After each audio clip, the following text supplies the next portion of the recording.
In just under 2 weeks, we can all look forward to 10% rises in our electricity bills when the Gillard government's carbon tax starts.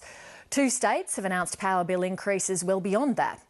And that's on top of the extra burden households and businesses around the country have already endured in recent years, in some cases paying almost double for electricity.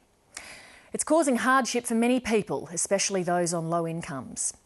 So what's behind the relentless rises? Are consumers being ripped off? And are power suppliers using the carbon tax as an excuse to gouge their customers? Greg Hoy has this report.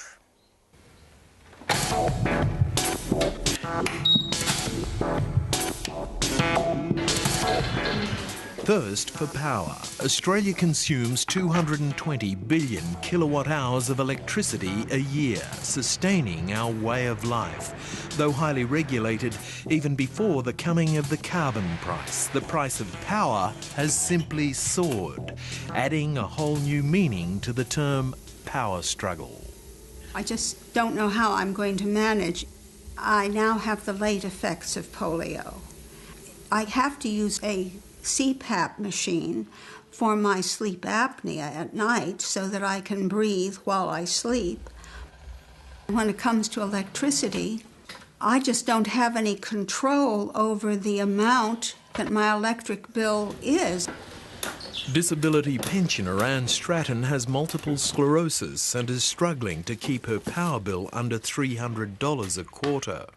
The last resort is to put the heater on because I'm trying to save money because I know the electricity bill is coming in.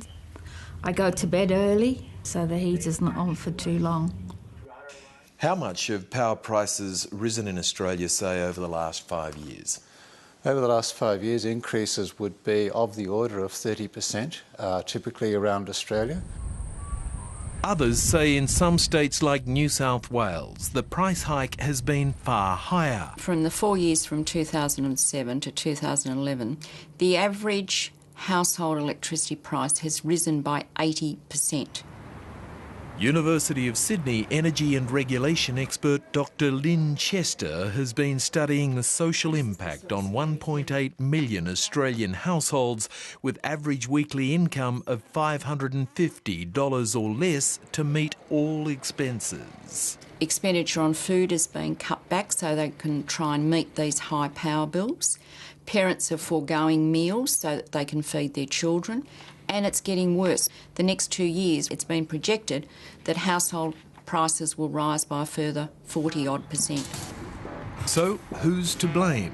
When New South Wales and South Australia last week announced a further 18% power price increase from July 1, a moat of debate soon erupted over the carbon tax. The Prime Minister wanted to ease the squeeze on Australian families. By abolishing the carbon tax, she could halve the price rise.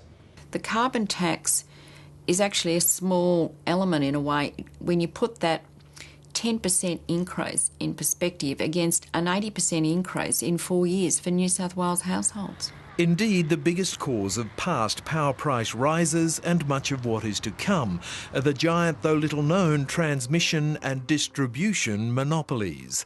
Some are government and some privately owned. Transmission monopolies carry high voltages over great distances from power plants to supply smaller distribution monopolies in each state.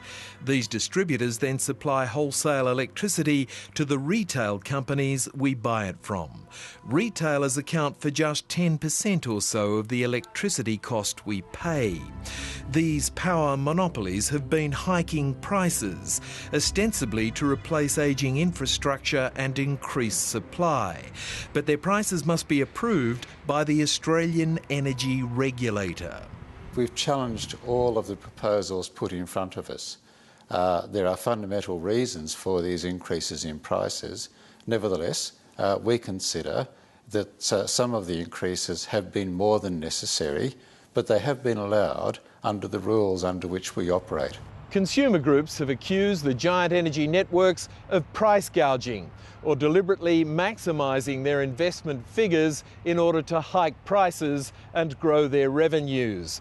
And government-owned networks, it's argued, can be the worst offenders. The Australian Energy Regulator is often accused of being far too sympathetic to such price hikes, whereas in fact it has very often opposed them. While some are calling for a whole new regulatory system, the AER itself is calling for strong reforms to give the regulator more teeth. Our concern is that the amounts put forward by the business have been higher than necessary for an efficient business to provide the levels of reliability which are needed by the community. We are looking for changes in the rules that would allow us to make a better estimate of efficient costs across the board. So while we await necessary reform, millions of Australians must wait for some relief, with little hope of it on the horizon. It means that I go fewer places and I cut my food bill as much as I can. Some of my medication that the specialists have ordered me to take is very expensive, and if I run out of it and I don't have the money, I have to go without. Meantime, of course, a much more urgent debate continues over the likely impact of the carbon tax. Is a direct result of the carbon tax. Have nothing to do with the carbon price. The ACCC has been given $13 million by government to police price rises attributed to the tax. Our sole role in this is to make sure that consumers aren't duped into either accepting price increases that otherwise push back on, or duped into buying products they otherwise wouldn't. We're out there trying to protect consumers and indeed trying to protect businesses as well from getting those claims from their upstream suppliers. Federal Treasury had predicted the carbon price would raise power prices by about 10%, with government compensation priced accordingly. But many argue a bigger effort is required to ease a much greater power struggle and to bolster relief for those who are most feeling its heat.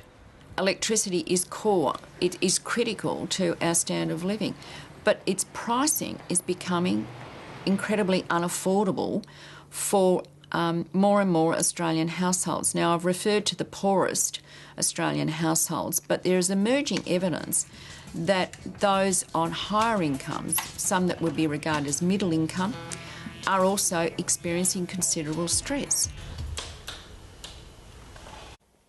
Gregor Weave reporting.